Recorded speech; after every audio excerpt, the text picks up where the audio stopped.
There's the man.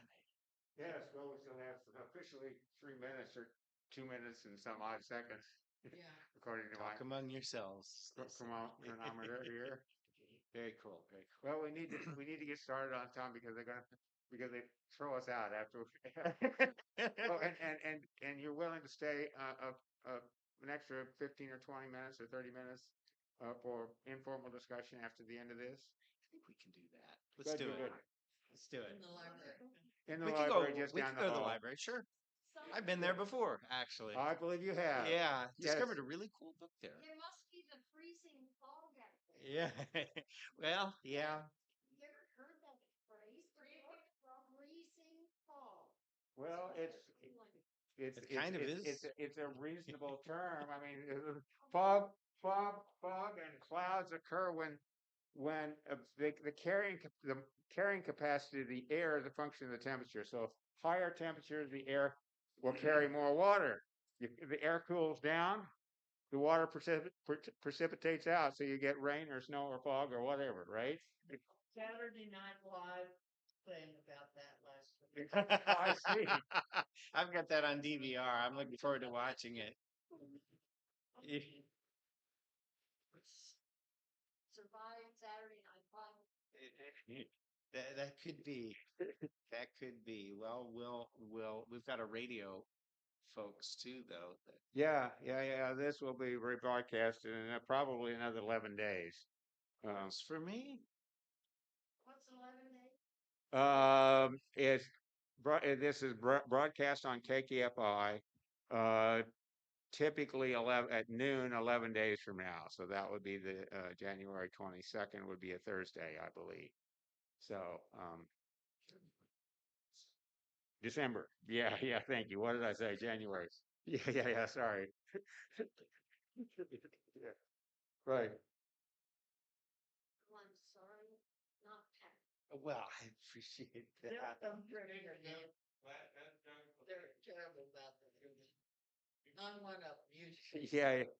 Well, George is right. We'll have more people probably by the end than at the beginning. I'm if I were in the audience, I'd probably be one of those people.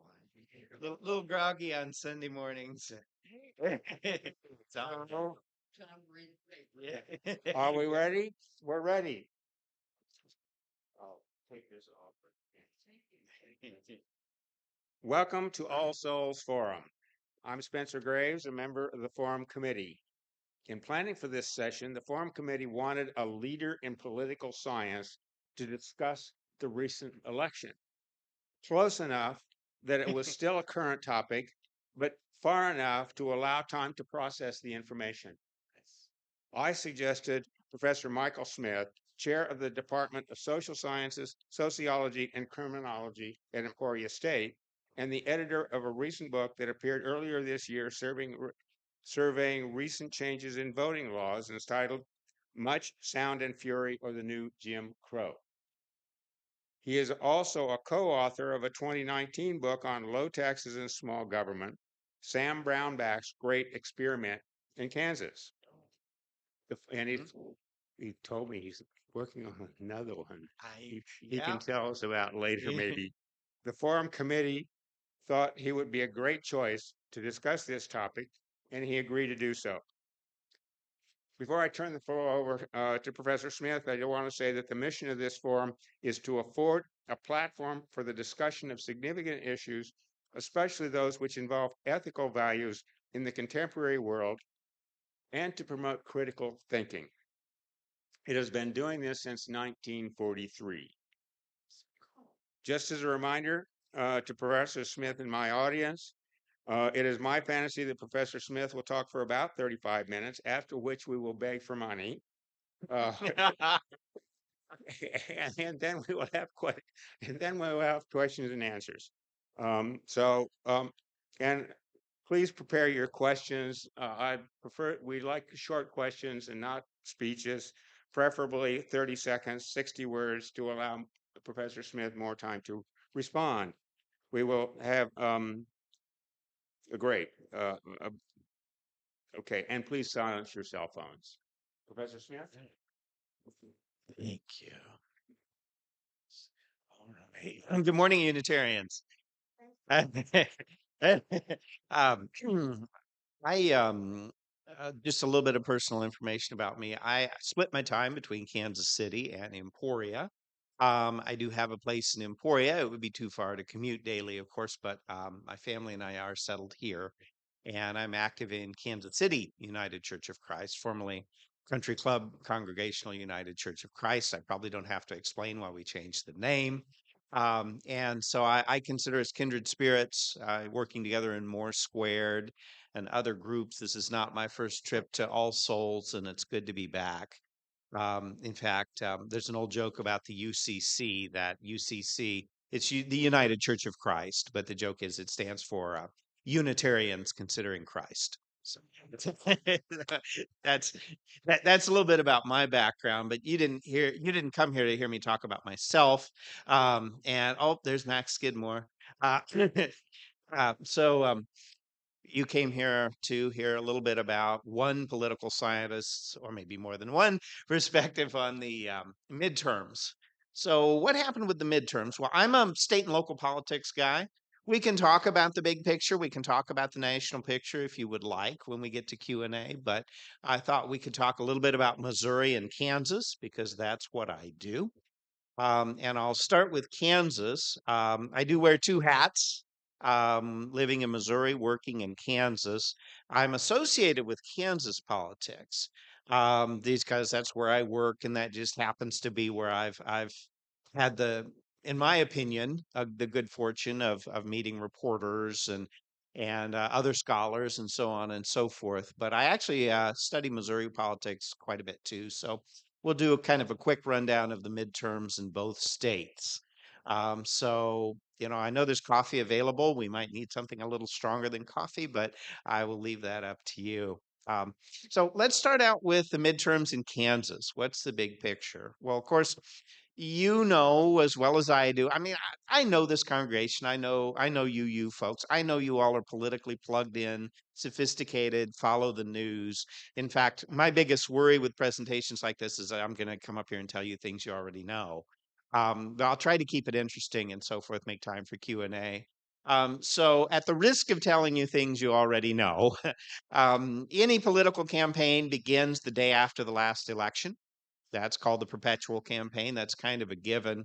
But a lot of that is going on behind the scenes with the fundraising, especially the fundraising and the consultant hiring and the positioning and taking votes in the legislature that will come up during the election cycle and so forth. The heated part of the campaign for Kansas this cycle, I would argue, really probably started this summer with the abortion rights vote, with the pro choice side prevailing on a vote on a proposed constitutional amendment in the state of Kansas. And the pro choice side did prevail by about 18 points. How did they do that? Well, um, I think it's a combination of factors.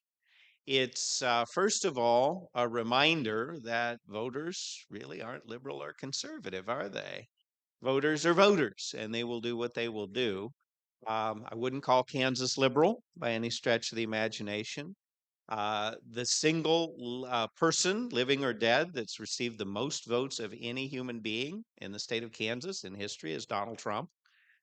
So more than Bob Dole, more than Bill Graves, more than Laura Kelly, more than Kathleen Sebelius, it's Donald Trump. But at the same time, we had this 18-point blowout, defeating a constitutional amendment that would have allowed the Kansas legislature to criminalize abortion, which was widely rumored to be something that would have happened very quickly, as it did in Missouri, had that amendment passed. Why? Well, in terms of the numbers, what we know is it was a combination of a huge supermajority in Johnson County, which I think we can safely say now is not red anymore. It's not even purple. It's got a bluish tinge to it, especially the older parts of Johnson County, where Democrats are winning pretty comfortably. Another shocker that happened a few months later is Sharice David's 10-point win in what I consider to be an egregiously gerrymandered district. That didn't stop her from getting reelected by 10 points. For my part, I try to go easy on the predictions because they can be wrong. Um, I did think Sharice Davids had a real chance to get reelected. And I did think that the pro choice or vote no side on that constitutional amendment had a chance too. I was not counting them out. I was telling reporters from all over the world that don't count out um, the vote no on this. But I thought vote no would win narrowly. I didn't think it would win by 18 points. Certainly, the fact that Johnson County has this bluish tinge to it, blue for Democrats, of course, is very significant. And I think it's especially significant because this fall, abortion rights was not on the ballot directly. Now, it was indirectly because lots of candidates took stands on the issue, like Sharice Davids, who's pro choice, and her opponent, Amanda Adkins, who's anti abortion. But it wasn't on the vote directly like it was this summer, and neither was Donald Trump. And so the big question was, well, sure, Johnson Countyans, many of them, got to watch out for those excessive generalizations, but many of them aren't big fans of Donald Trump. Donald Trump wasn't a fit for the politics of Johnson County. But what if you had a Mitt Romney, for example? Are they going to go back to being a Republican county? Well, we don't know because the Republican Party isn't going back in that direction, although they may be post-Trump, but now they've got DeSantis and so forth. But the bottom line is no Donald Trump and no direct vote on abortion rights, and still Johnson County went heavily for Sharice Davids, heavily for Laura Kelly, and so on and so forth. And so that is an indication that Johnson County becoming Democratic leaning, maybe not every place in the county, but cumulatively Democratic leaning, is not just a reaction to Donald Trump, where it will snap back to being purple or even a Republican voting county now that Trump's not on the ballot. So that's interesting. The other thing, though, jumping back to that abortion rights vote, was, of course, that in many rural counties, vote no either won or it passed by a far smaller margin. I'm sorry, it lost by a far smaller margin than did, say, Hillary Clinton or Joe Biden. So, in other words, in many rural counties, and granted, we have to be careful because the voter turnout is different in different communities and different elections. So, obviously, not everybody who votes in the presidential election voted in that election, although for an August election, the turnout was unusually high. But even once we factor that in and we sit down and we crunch the numbers, the bottom line is there are people that voted for Donald Trump twice that also voted no on amending the state constitution. And many of those voters live in rural Kansas. And why did they do that? Well, I've long felt that when we're talking about rural Kansas, and I do work there and have family from there, although I personally am from here in Kansas City, I feel like I know a thing or two about the community. You cannot count out that libertarian strain. That just I don't like government. Period. I don't want government to take my guns. I don't want government on my land, and I don't want government to tell me what to do with my body. And that's essentially how a lot of people voted in rural Kansas. Now, vote no did pass in a number of rural counties, but if you look at the margin, it was I'm sorry, vote yes did pass. So to regulate abortion or criminalize it did pass. But if you look at the margin, it's way smaller than Donald Trump's margin over Hillary Clinton or Joe Biden. So I think I attribute part of that to that libertarian strain. Go away, government, just go away, off the body, off the guns, off the land, just go away. Um, I think that's a significant factor. Another thing we might talk about, which has come up in some other issues too in both states, is confusing ballot language. One thing I want you all to understand, this amendment, as well as a number of other um, pieces of legislation. Now, this was a constitutional amendment, not a piece of legislation. Again, the abortion rights thing is what I mean. But also, legislation in both states are being written by lobbyists. They're not being written by the staff of the Missouri General Assembly or the Kansas legislature. And the so called value them vote amendment is a good example. The recent legalization of sports betting was also written by lobbyists. I find this alarming. And so pardon me, I just want to put that out there for you to think about that. That this was straight up written by lobbyists. And if you voted, if you're a Kansan and you happen to vote in that election, you may have noticed the way the ballot language was worded was really confusing. It wasn't this kind of crisp, clear, clean, shall the state legislature be empowered to regulate or criminalize abortion? Oh, no, no, no, no, no. It was really convoluted. And that doesn't go over well in Kansas. I've long said that the unofficial motto of the state of Kansas is if it ain't broke, don't fix it. And you go messing with the state constitution, and that doesn't go over so well with Kansans. Leave our constitution alone. And also there's I think this sort of tendency that if I don't understand something, I'm voting no. I don't understand it, so it must not be a good thing. And I think that it may be, and I am speculating here, speculation alert. Okay, put the big flashing sign over my head. This isn't data driven. I'm speculating right now, but I'm speculating that the interest groups. I'm not speculating about that. I'm one of the leaders of the Kansas legislature told my class straight out. Lobbyists wrote that. That's factual. That's not speculation. Okay. The speculation piece is that the confusing wording was an attempt to get it passed, was a belief that if people understood what they were voting on, they'd be even more likely to vote no. If that's true, it blew up on them because, if anything, the confusing ballot language probably, at the very least, it didn't make it pass. It may have even made it more unpopular. Um, and we saw that again, right? We saw that again in the November vote because we had this vote on what's called a legislative veto, which would have allowed the Kansas legislature to hold a vote on actions by the governor or state agencies, probably a reaction to COVID lockdown protocols from a few years ago. And it basically ended in a tie with no prevailing by just an infinitesimal margin, 1/10 of 1% or less. It was tiny. And that may have also been a reaction to when it's confusing and Kansans just don't understand quite the rationale for it. They just default to no, leave our Constitution alone. That was one of the more fascinating votes. In terms of statewide elections on Kansas, one of the big questions I get is why did the voters elect Laura Kelly and Chris Kobach?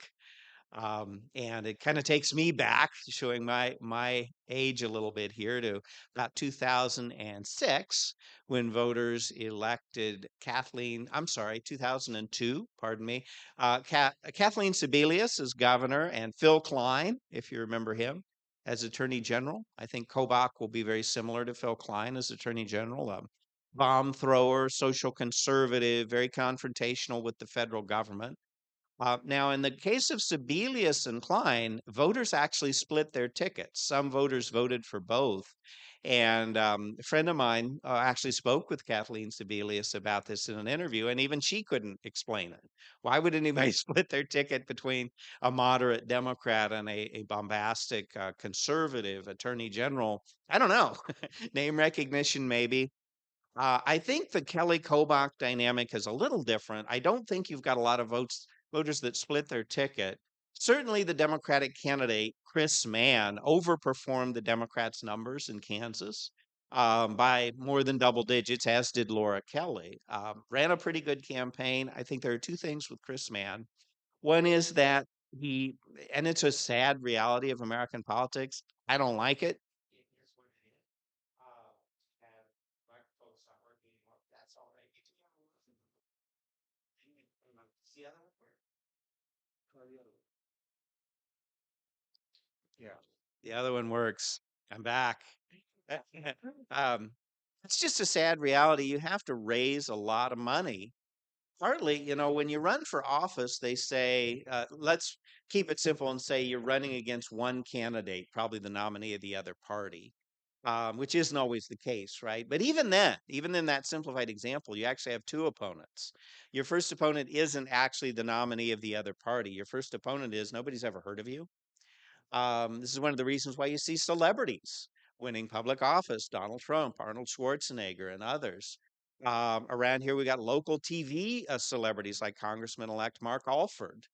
right? And the reason is because you've got to do something to overcome that phenomenon where voters who aren't just totally plugged into politics, they've never heard of you. They haven't the slightest clue who you are. That's actually your biggest opponent in many cases. And I think Chris Mann ran a good campaign. He positioned him well as a Kansas Democrat. He avoided the party label. He focused on state level issues, not federal issues. Kobach was doing federal stuff, and he almost won. But I don't think he quite, we still see some exit polling data that there are some voters that hadn't heard of him or didn't know anything about him. The other piece is that there was a third party candidate in the Kansas gubernatorial race. It was a gentleman named Dennis Pyle. If you remember Tim Hewell's camp from a few years ago, a former congressman from Western Kansas, Dennis Pyle's kind of a Hewell's camp type, very outspoken, does not get along well with members of his own party. And I had the former Senate Vice President, Kansas Senate Vice President, is from Emporia, and he speaks to my class, and my students and I get to, who's that guy?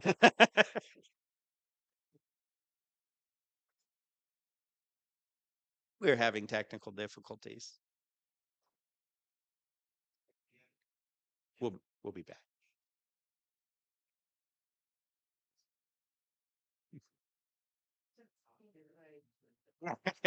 Sounds really familiar.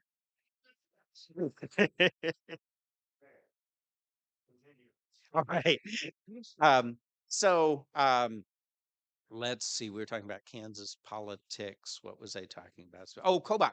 So this fellow Dennis Pyle, he's from Hiawatha, Kansas, kind of rural northern Kansas. Not a huge fan of the Republican Party leadership in that state. He did not like the redistricting maps that the legislature drew. He really had issues with that, particularly the placement of Lawrence in what's called the Big First District of Western Kansas, which looks to me like a pretty egregious gerrymander. But anyway, he broke from the party and ran as a third party, or pardon me, an independent candidate. Kyle got about 2% of the vote. That's about the same as Laura Kelly's margin over her opponent, Derek Schmidt.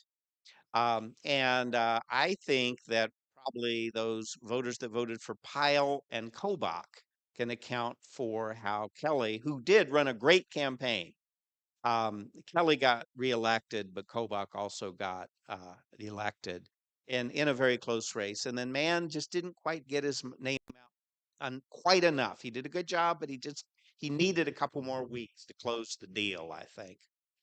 And so that's my snapshot of Kansas. We can talk about Missouri for a little bit. For me, the big thing about Missouri, I feel like I'm at open mic night, which is great. But the big thing about Missouri, just kind of the big picture of Missouri, is Missourians, Missouri, we're not the show me state anymore. We're the split personality state. Everybody says, oh, Missouri's gone red, right? You look at 2008 election returns, John McCain beat Barack Obama by 0.1%. And then it starts trending red. Donald Trump won it twice by double digits easily. Every statewide elected office in the state of Missouri is Republican now. The state auditor flipped this time around. And then the General Assembly is supermajority Republican in both houses. So, conservatives, right? Well, hold on. Hold up. What about these ballot initiatives, right?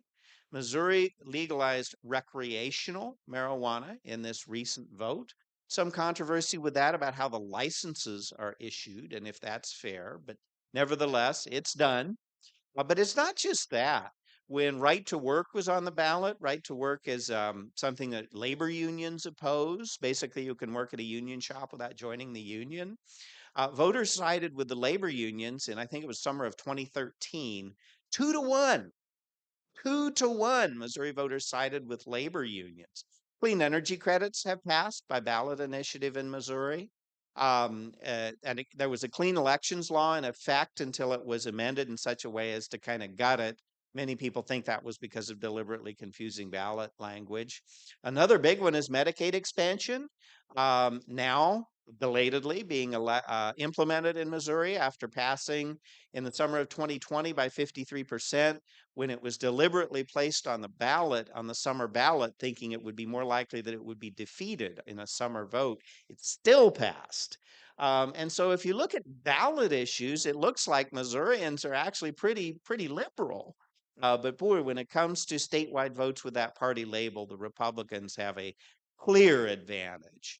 And so there's something about that Republican label that is compelling.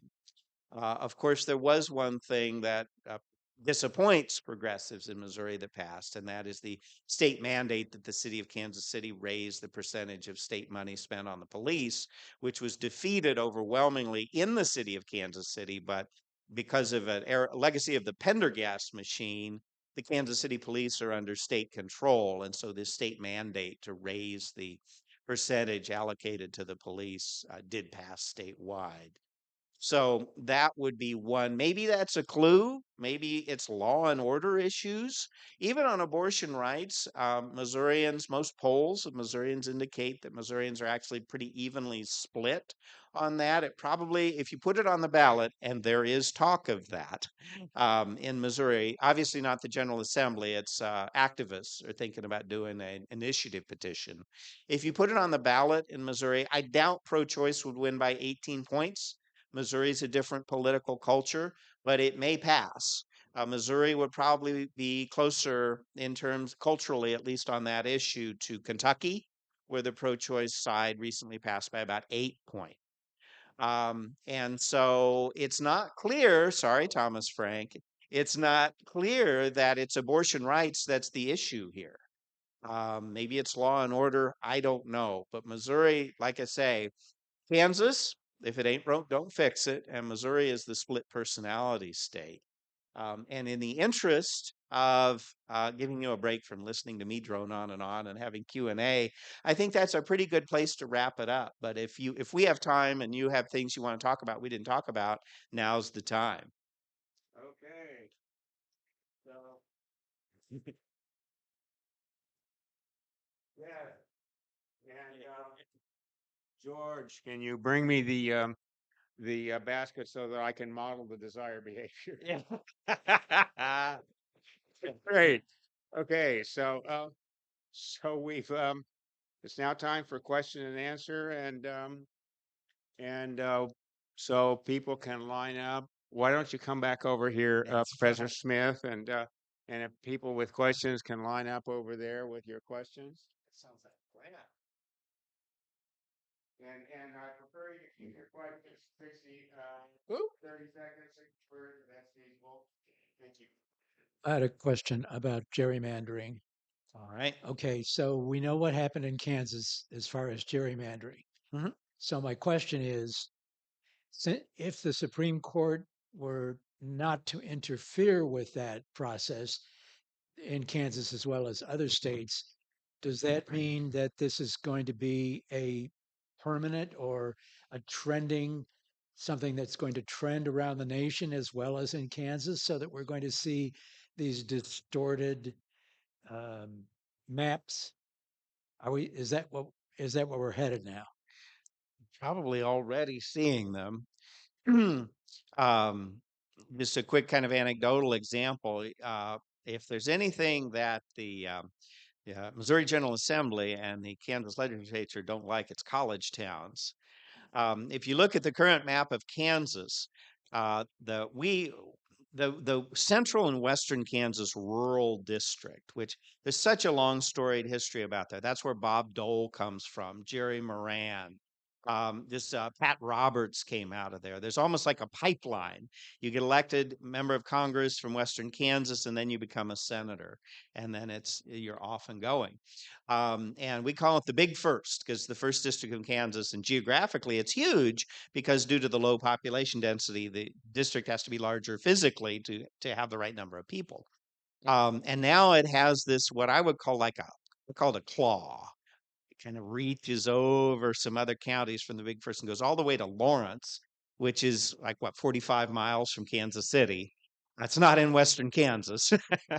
And they put Lawrence in this one of the most heavily Republican and rural congressional districts in the United States. Actually, Manhattan's in that district too, so both of the biggest college towns. And then poor Columbia didn't do any better. The Missouri General Assembly cut it up into pieces and put it in 3 different congressional districts. So boy, do they not like college towns. But there's that. What is it, Jefferson? What Jefferson was asking me about, and again, you all, I know you're politically plugged in. You know what's going on. What he was asking me about is this Supreme Court case that has to do with a legal theory that many people consider fringe. And it has to do with a provision in the U.S. Constitution that states that the legislature has jurisdiction over election laws, the state legislature. The conventional interpretation of that would be legislative authority, which could be a nonpartisan redistricting commission like they use in California, a bipartisan redistricting committee like they use in Iowa. It could be, legislative authority is a fairly broad term. But there is this, again, what I would consider a fringe movement to read that very literally, so that the state legislature has absolute authority over election laws and cannot be challenged in any way. And they've taken a case on that. And it looks like Judge Barrett will be the swing voter on that one. We won't know until June, because that's how the Supreme Court does it. But were they to side with I I can't remember whether it's the plaintiffs or the defendants in the case, but were they to decide with the people that want absolute authority for the state legislature, defined literally, the Missouri General Assembly, the Kansas legislature, etc., it would strike down a lot of election laws.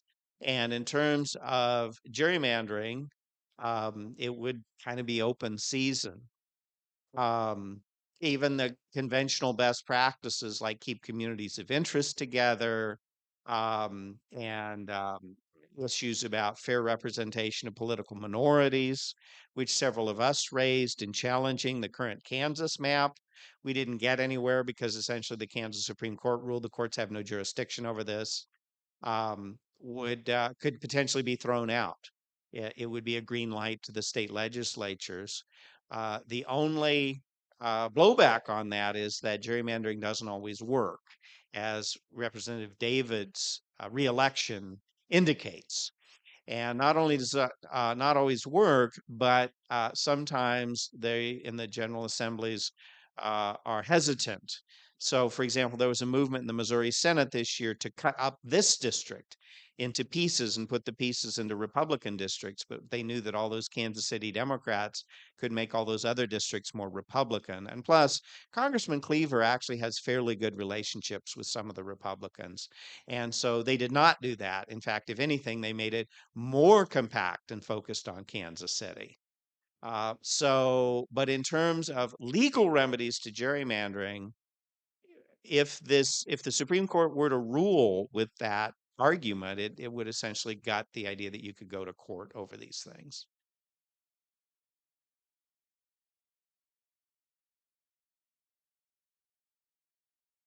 You have a question, George? Please, your question. We had a speaker speaking on the death penalty here last week, and the one of the points that was made was that Missourians are stereotypically the victims of crime or criminal behavior, or have criminal behavior that would result in some of their children being put to death, and that they're voting for people who would very much like to continue the death penalty. Do you have any thoughts along the double think process of being concerned about your children yet voting for people who would inflict severe penalties? Well, criminal justice deserves its own forum, for sure. Missouri is not, it doesn't execute as many people as, say, Texas. Most people executed in the United States are executed by the state of Texas. The federal government executes very few, but not many. And then there's tremendous variation in the states. Kansas hasn't executed anybody since the 1960s. But Missouri does, as you mentioned, you're correct. There's a recent one earlier this week, I believe.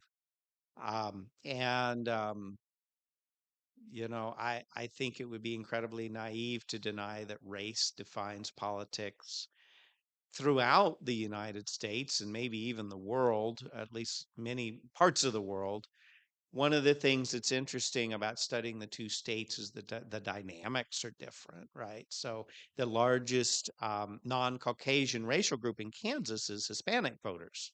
And many of those live in rural communities, particularly around meatpacking facilities, including in Emporia, where I work, is about 50-50 non-Hispanic white and other and people from the Latinx community.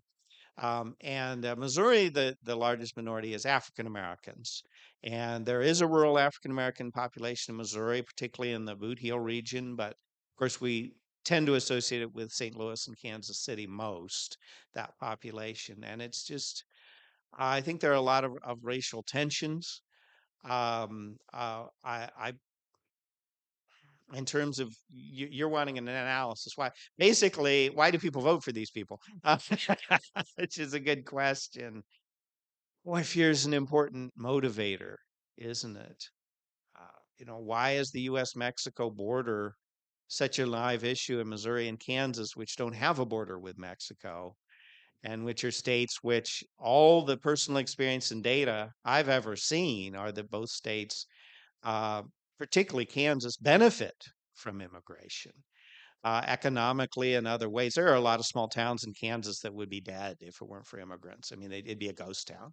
The churches, the businesses, the housing, and of course the local industries. If no immigrants, that town wouldn't even be there anymore, or it'd be just a tiny little ghost of what it used to be in its heyday. So I don't get it, but I think their race is a major driver.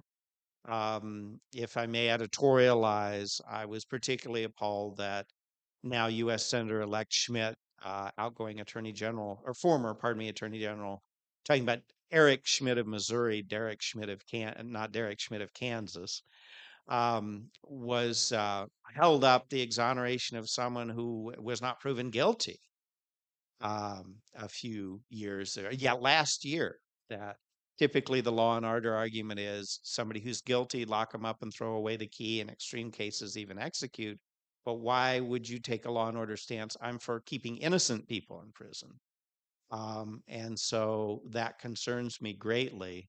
But clearly, our discussion, of course, St. Louis has the highest murder rate in the United States, although that's somewhat complicated by the fact that the city is isolated in terms of being separate from the county. But it's a problem. And Kansas City's in the top 20, top 15, I believe. It's a problem, but we just are not having a functional conversation about crime right now.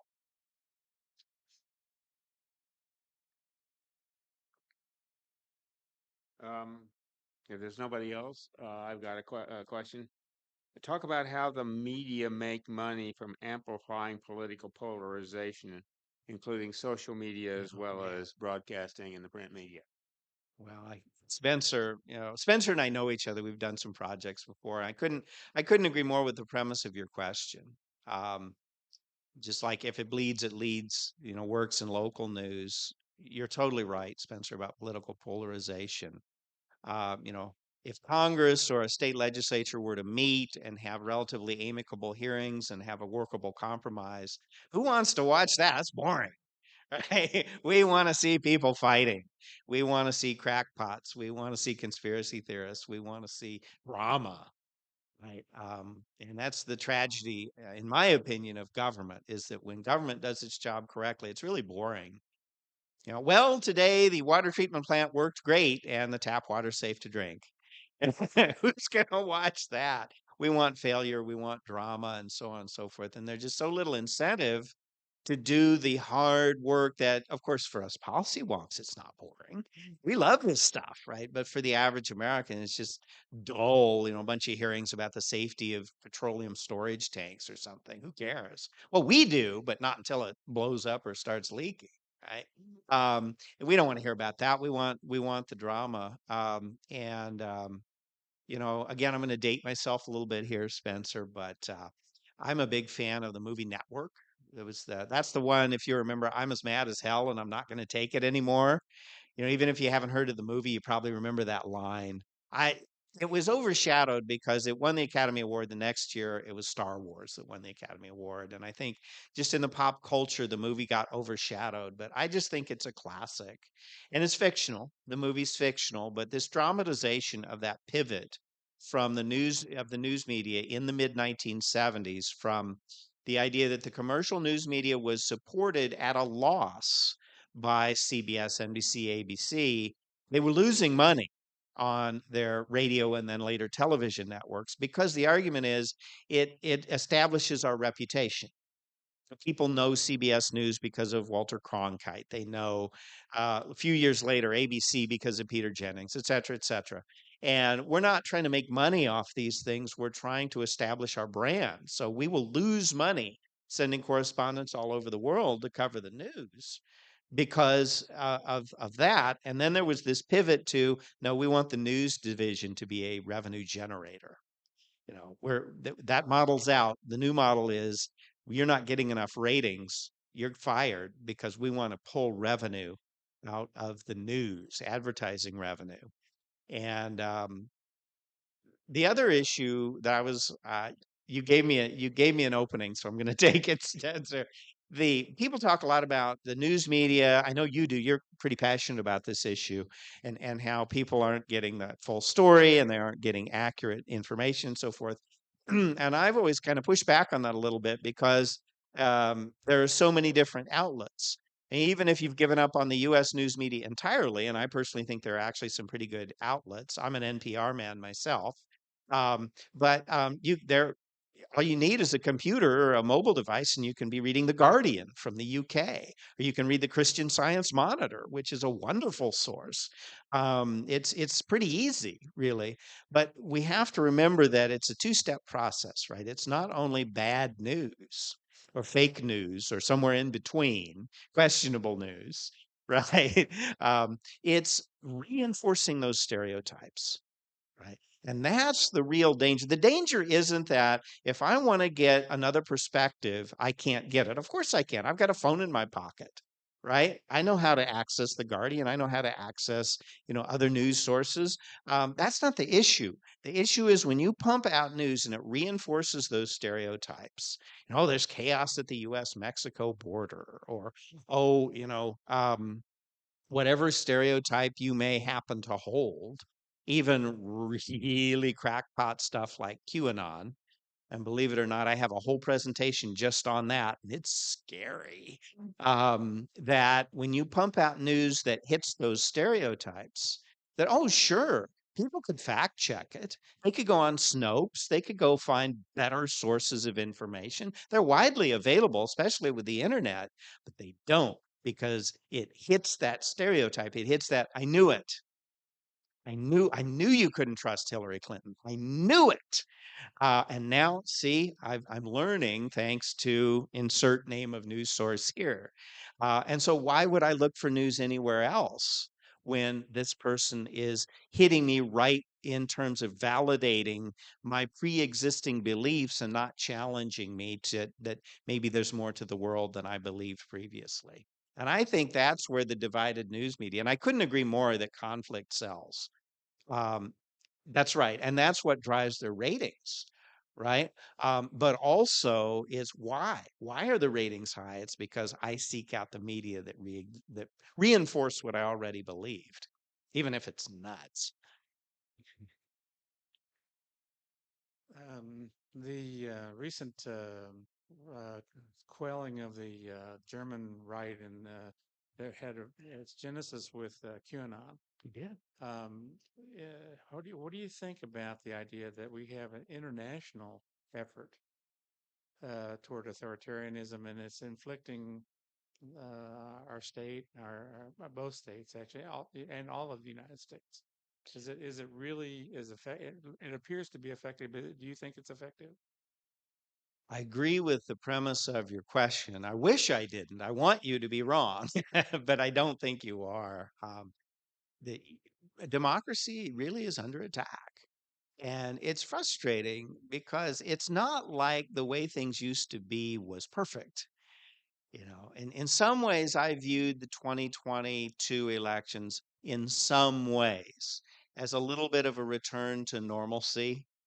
But at the same time, it was also a reminder that the pre-Trump, pre-Tea Party status quo was not really all that great. Was it better than Trump? In my personal opinion, it was, but it was certainly far from perfect.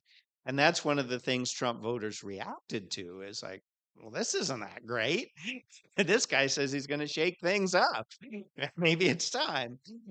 But you're absolutely right. Germany, that very timely quelled this far right movement. They wanted to overthrow the government.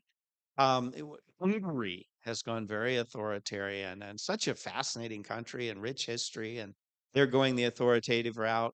It's widely believed that the Brexit debacle in the UK was driven by race and immigration, particularly because in exit polls it indicated many voters didn't understand what they were voting on. And it has been a debacle, especially recently, if you followed. And I think that as far as I can tell, in every one of these cases, I'm not an expert on the German thing. It's so recent. I study U.S. politics, but so often there seems to be that racial component, whether it's Brexit and immigration, whether Hungary, a lot of immigrants come through Hungary because it's in the eastern part of Europe. There seems to be a big racial component there, and it seems to be that race and democracy are not getting along, or at least our attitudes about race. And that's not a very good answer, but that's what I got today.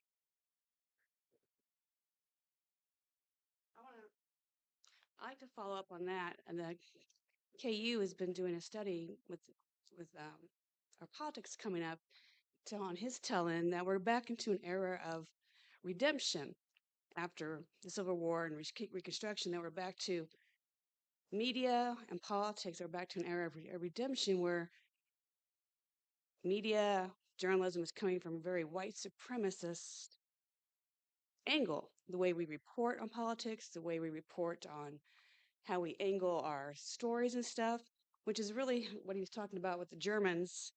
That's why they cracked down on those conspiracists and stuff. Mm. When you look at how things are being centered, how when I was listening to you all the way in when I was driving in on YouTube, when we're talking about how these people are well known, like Chris Kobach, and how we're talking about the splitting of Missouri, rural versus inner city and voters. I mean, talking about how people are voting, how we're seeing things from these perspectives. With your professional opinion, how do you think these votes are going out? We're so divided anymore. Yeah. How do you, when you think about that in the era of redemption, how this cycle is going, do you not see that also that we're just so split and divided that this area of time that we're really coming from this era? I see it. I see a lot of people are doing a lot of their PhD work right now, are looking at things from the kind of this repeat of redemption from that time of our history. Well, it's a good thing this is a speaker series because I don't have all the answers to your questions, and I won't pretend to. As perfectly good questions. The other speakers can speak to other aspects of that probably better than I can. Oh, there's no probably. I'm sure it is. Let me tell you what I know as pretty much data-driven political scientist. The today's Republican Party is, for the most part, a party of older white people. Now, there are some pockets there, for example, along the US Mexico border.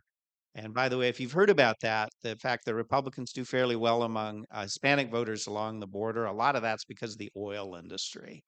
And of course, Venezuelan Americans, very anti-socialist. They have their own motives, kind of going the way of Cuban Americans. And of course, you always have those individuals, right? Don't stereotype me. You know, African American conservatives can be particularly passionate about that. Don't stereotype me. I'm a conservative. And we as individuals get to make up our own mind, even if we're part of a larger group that's going a certain way. But there's no question that even with those little pockets, that if it weren't for older white people, the Republican Party would be in a world of hurt. And um, that almost every other ethnic group, as a group, not every individual, of course, is supporting the Democratic Party, maybe in part simply because it's not the Republican Party. But a great example would be Asian Americans. Back in the day, back in my day, 1970s, 80s, 90s, Asian American voters were heavily Republican. There was a lot of dispute with African Americans over affirmative action programs, which is back on the national agenda, particularly college admissions. The kind of American mythos, I don't need a government handout. I just want a chance to work really hard and be successful with that, fit well with, and I'm stereotyping a little, and I apologize, but with a lot of Asian American mythos. I didn't come here to be taken care of. I came here to work and to prove myself. Just leave me alone and let me work. Um, and you look at some really legendary American political figures like California Senator S.I. Hayakawa, for example, Republican. And probably didn't help that President Roosevelt signed the internment order against Japanese Americans, although Governor Warren actually carried it out, and he was a Republican and then became the most progressive Chief Justice in U.S. Supreme Court history. But anyway, pardon the history lesson. The bottom line is political science can't always answer the why questions. We answer more the what questions. But there's no doubt that the Republican Party, one of the ironies of the Trump phenomenon and how much of a surge it was, and the rallies and the MAGA hats as everything else, is these folks are on the way out.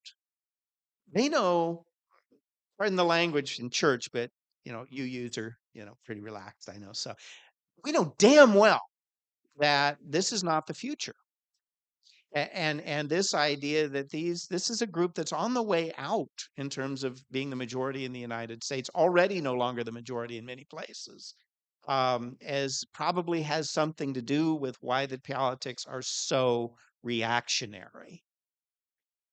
Oh, you've kind of answered the comment I was going to make, which was that heard a review of a book on NPR, anyhow. They were talking about this woman had written this book, and it was long. It was before Trump, and she said that middle-aged white men believed that they were in a line to success. And they are seeing women and minorities cutting into that line, and that's what's behind almost everything. Oh my gosh, I think I've read that book and it was wonderful. And now I'm going to blank on the name. Strangers in Their Own Land. That's what it was. Strangers in Their Own Land. I love that book. And that hypothesis is put forward in that book. Arlie Hochschild, I believe, is the name of the author. One of the best books about politics I've read in a long time. She basically immersed herself in a very conservative community in Louisiana and did old school qualitative research where she just lived with folks, got to know them, made friends, and really just soaked it in and wrote this excellent book. And yes, the idea that, look, we're in our place in line, we waited, and now we have these line cutters. She actually uses that term, that they're coming in here and getting benefits we waited our turn to get, is one of the major themes of the book. There, yeah, there is very much a sense that folks that earn something are having that taken away by the politics of redistribution and what have you. I think if Trump reminded us of anything, it's that good old, I'm being sarcastic saying good old, but George Wallace, Richard Nixon, Ronald Reagan, and even Bill Clinton a little bit, politics of resentment against people on public welfare is alive and well. And so, like, when we go back to what the heck is going on with Missouri? Why do you pass Medicaid expansion and then elect Eric Schmidt by double digits? What's that even about? It may be that what's old is new again, and it's a kind of politics that's well over half century old. that, oh, yeah, I think people should be able to smoke marijuana if they want to and don't bother other people. And Medicaid expansion helps rural communities and rural hospitals. But, there are people abusing public welfare, and it's high time we do something about it.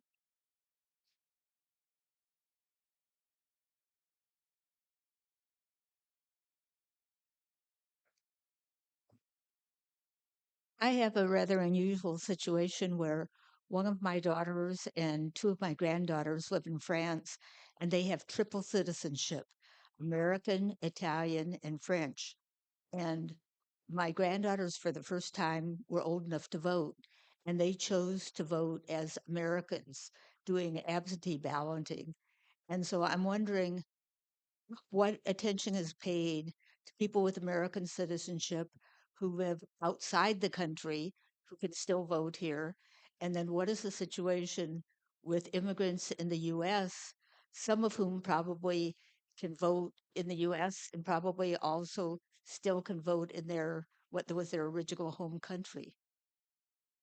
As far as I know, well, um, that's a whole other issue. Like Spencer mentioned, my voting laws book that I edited and contributed to.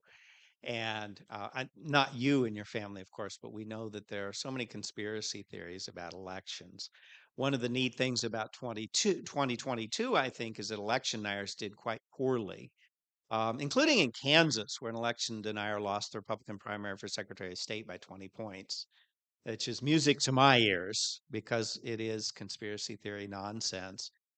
Generally speaking, immigrants can't vote in U.S. elections. Now, there are a few local communities that have said you can vote in our local elections because you live here.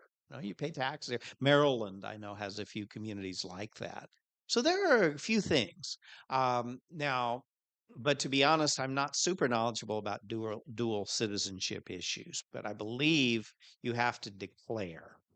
The other interesting thing is that there are so many citizens of other countries here that sometimes Mexico in particular will set up absentee balloting locations in certain cities that have large Mexican American populations who are actually they're not Mexican American, they're Mexican living in the United States. And you can vote absentee in Mexican elections if you're a Mexican citizen in certain places. And I think you can also do by mail. um, so those issues are complicated, right? But they also do feed the conspiracy theories of, oh, undocumented immigrants are voting in our elections. Hello, Chris Kobach. And it's just not true. It's just not true. And it's a waste of our taxpayer money to try and look for examples of something that's not happening. There are probably people that are more knowledgeable about the specific situation of your relatives than I am.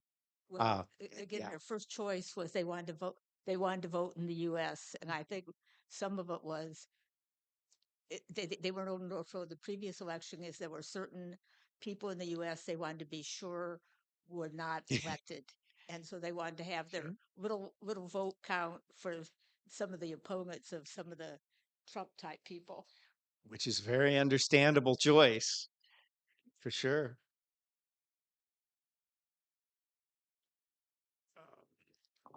I have two questions, and you can ignore either one.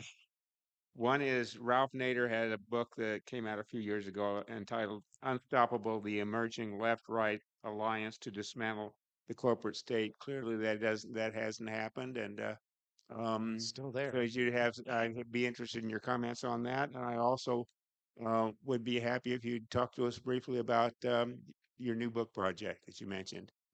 Well, thank you. So I haven't read that book by Nader. Of course, I'm familiar with his career going back to the consumer protection days. I still talk about the Ford Pinto in my state and local government class when we do a unit on legal liabilities. But there's been thinking on the left for years that this sort of a certain strain of people on the right, kind of populisty, kind of libertarian-y, could align with those to the left of the Democratic Party and kind of like you said, undo the corporate state. It's like because we know this, right? That the United States is not governed on libertarian principles, right? We're not governed on this idea that Government minds its own business and does the things that government does, and then the free market determines winners and losers in the private sector. Maybe that's a good economic system, but it's not. We don't know because it's actually never been tried. Here in the United States, we know that powerful actors have tremendous access to government. In order to everything from military contracts to different provisions of trade agreements to end runs around different laws. And Spencer, you and I were visiting before I started talking today about the whole issue of state and local tax abatements, which can now run into the billions, including in Missouri and Kansas, such as the recent Panasonic project. And so, um, yeah, you would think that there would be libertarians in particular that would say, hey, this isn't a government that leaves people alone and lets the free market do what it does. Let's get together with people like Ralph Nader and Bernie Sanders and dismantle this. Sure, we disagree on healthcare and some other issues, but that whatever this kind of state is neither progressive nor libertarian. I think where they run into problems, in my opinion, is that so much of our politics is reactive. It's not policy based, right? Uh, Listen, my own personal view is I'm pro LGBT rights. I'm what you might call a straight ally. Some of my best friends. You know, um, and so I don't mean to minimize the significance of transgender girls playing on sports teams. That's very important to them, their friends, and their families. That's a very real issue. But why do the rest of us care so much about harassing transgender girls that want to play sports when oftentimes the cisgender girls on the sports team say, we're fine with it. Just leave us alone. And then we have things like global warming that I think maybe are a little bit more important to all the rest of us. But you were talking about how conflict sells, right? And so to get into things like the fact that the corporate state and what is that? What does that even mean? How are corporations different from people? How are they different from partnerships? Blah blah blah blah. It's too policy wonky for folks um, that are motivated by hot button issues. Now, what the future holds, I don't know. Um, but I think that to sell that idea, it's going to have to become a little less wonky for folks because, you've still got politicians pushing hot buttons out there. Thank you Sure. very much, Professor Smith. Our time has expired. Next week, Craig Vollen will discuss how a flaw in air pollution regulation endangers Americans. Let us now thank our speaker and adjourn to the library down to the hall to my right for informal discussion. Thanks, Spencer. All right. Okay. Yeah, thank you. Thank you. Yeah.